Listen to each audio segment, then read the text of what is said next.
ಎಷ್ಟು ನೋಡ ಮೆರೆಯುವ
ಎಷ್ಟು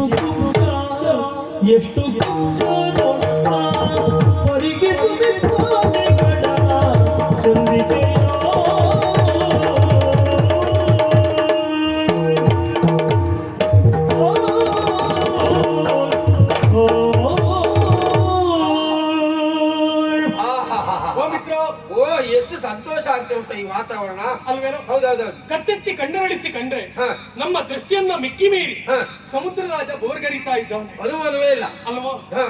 ಎಲ್ಲಿ ನೋಡಿದರಲ್ಲಿ ನೀರು. ಹೌದೌದು. ನೋಡಿದ್ಯಾ ಮಿತ್ರ? ವಿಶೇಷ ಒಂದು, ವಿಚಿತ್ರ ಮತ್ತೊಂದು. ಯಾವುದು? ಪ್ರಪಂಚವನ್ನು ಮುಕ್ಕಾಲು ಭಾಗ ಆವರಿಸಿಕೊಂಡಿರುವುದು ನೀರು. ಹೌದು. ಕಾಲು ಭಾಗ ಮಾತ್ರ ಭೂಮಿ. ಭೂಮಿ. ಸಮುದ್ರ ರಾಜ ತನ್ನ ಎಲ್ಲೆಯನ್ನು ನೀಡದೆ ಒಂದರ ಮೇಲೆ ಮತ್ತೊಂದು ತೆರೆ, ಅದನ್ನ ಮಿಕ್ಕಿ ಮೀರಿ ಇನ್ನೊಂದು ತೆರೆ, ಒಂದರಕ್ಕಿಂತ ತಾನು ಮತ್ತು ಇನ್ನು ಎತ್ತರ ಎನ್ನುವ ಹಾಗೆ ತೋರ್ಪಡಿಸುತ್ತ ತನ್ನದೇ ಆದಂತ ವ್ಯಾಪ್ತಿಯಲ್ಲಿ ಉಪ್ಪೇರಿ ಬಂದು ಸಮುದ್ರ ತಟಾಕಕ್ಕೆ ಬಡಿದು ಪುನಃ ಹಿಂತಿರುಗಿ ಹೋಗ್ತಾ ಇದ್ದ. ಇದರ ಅರ್ಥ ಏನು? ಏನು ನೋಡು, ಕಾಣುತ್ತಿರುವಂತಹ ಮೇರುಗಿರಿ ಅದರ ತುತ್ತ ತುದಿ ಹ. ತಾಯಿಯ ತಲೆಯಂತಾದ್ರೆ ಹ. ಈ ಸಮುದ್ರ ತಟಾಕ ಹ. ಇದು ತಾಯಿಯ ಪಾದ. ನಾನು ಎಷ್ಟೇ ದೊಡ್ಡವನಾಗಿಲ್ಲ, ಹ. ನನ್ನಲ್ಲಿ ಎಂತದ್ದೇ ಒಂದು ಯೋಗ್ಯತೆ ಇರಲಿ, ಹ. ನಾನು ದಿನನಿತ್ಯ ಮಾಡಬೇಕಾದದ್ದು ಹ. ತಾಯಿಯ ಸೇವೆಯನ್ನ ಹ. ಪರ್ಯಾಯವಾಗಿ ಪ್ರಪಂಚ ಮುಖಕ್ಕೆ ಪಾಠದೋಪಾದಿಯಲ್ಲಿ ತಿಳಿಸ್ತಾ ಇರುವವ ಸಮುದ್ರ ರಾಜ. ಹ. ಎಲ್ಲಿಯಾದ್ರೂ ಅವ ಮನಸ್ಸು ಮಾಡಿ ಮುನ್ನಡೆದ ಅಂತಾದ್ರೆ ಹ. ಪರಿಣಾಮ ಏನಾದಿತ್ತು ಹೇಳಿ? ಅಯ್ಯೋ ಇಡೀ ಭೂಮಿಯನ್ನ ತನ್ನ ಒಡಲಲ್ಲಿ ಇರಿಸಿಕೊಳ್ಳುವುದಕ್ಕೆ ಅವನಿಗೆ ಕ್ಷಣ ಮಾತ್ರ ಸಾಕು. ಹೌದಪ್ಪ. ಅಂತದ್ದೊಂದು ಯೋಗ್ಯತೆ ಇರುವಂತ ಸಮುದ್ರ ರಾಜ ಹ. ತನ್ನ ಎಲ್ಲೆಯಿಂದ ಮೀರ್ತಾ ಇಲ್ಲ ಅಂತಾದ್ರೆ ಹ. ತನ್ನ ಮಿತಿ ಎಷ್ಟು ಎನ್ನುವ ಕಲ್ಪನೆ ಆದ್ರೂ ಅವನಿಗುಂಟು. ಇದರ ಯಾವುದರ ಪರಿಯೂ ಇಲ್ಲದಂತ ಮಾನವ ತಾನೊಂದು ಕಾರ್ಯವನ್ನ ಮಾಡಿ ಅದರಲ್ಲಿ ಯಶಸ್ಸನ್ನ ಗಳಿಸಿ ಈ ಸಾಧನೆಗೆ ನಾನೇ ಮೂಲ ಕಾರಣ ಎನ್ನುವ ಹಾಗೆ ಭಾವಿಸಿ ನಾನು ಎನ್ನುವಂತ ಭಾವವನ್ನ ಹೊರಹಾಕಿದ್ದು ಅವನಿಗಿಂತ ಕುಬ್ಜ ಮತ್ತೊಬ್ಬ ಪ್ರಪಂಚದಲ್ಲಿ ಇರ್ಲಿಕ್ಕೆ ಸಾಧ್ಯ ಇಲ್ಲ ಎನ್ನುವುದು ಇದರ ಅರ್ಥ.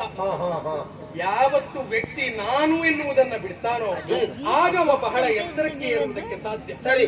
ಪ್ರತಿಯೊಬ್ಬ ವ್ಯಕ್ತಿಯಾಗಿರಲಿ ತಿಳಿದುಕೊಳ್ಳಬೇಕಾದಂತ ಪರಮಸತ್ಯ ಏನು ಗೊತ್ತಾ? ಏನು? ಅವನಿಗಿಂತ ನಾನು ಸಣ್ಣವ ಎನ್ನುವ ಹಾಗೆ ತಿಳಿದುಕೊಂಡ ನಮ್ಮ ಬೆಳವಣಿಗೆಗೆ ಅದು ಹೇತುವಾಗಿ ನಿಲ್ತದೆ. ಹೌದು. ಇದು ನಾವು ಕಂಡಂತ ಸತ್ಯ. ಇದನ್ನು ನೋಡುವಾಗ ನನಗೆ ಇಷ್ಟ ಅನಿಸಿದ್ದು. ಹೌದು, ನಿನಗೇನು ಅನಿಸಿತು? ಆತ್ಮೀಯ, ಸತ್ಯ ಹೇಳ್ಬೇಕು. ನಿನ್ನ ಮಾತು ಕೇಳಿದಾಗ ನಾನು ಒಂದು ಕತೆ ನೆನಪಾಗ್ತಾ ಉಂಟು. ಕಥೆಯ? ಹೌದೌದು. ಏನು? ಒಬ್ಬ ತೈಲ ಚಿತ್ರ ಬಿಡಿಸುವ ಇದ್ದಂತೆ.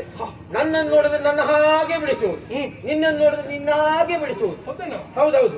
ಹಾಗೆ ಬಿಡಿಸಿದ. ಕೆಲವು ಚಿತ್ರ ಎಲ್ಲ ಬಿಡಿಸಿ ಪ್ರದರ್ಶನಕ್ಕಿಟ್ಟ.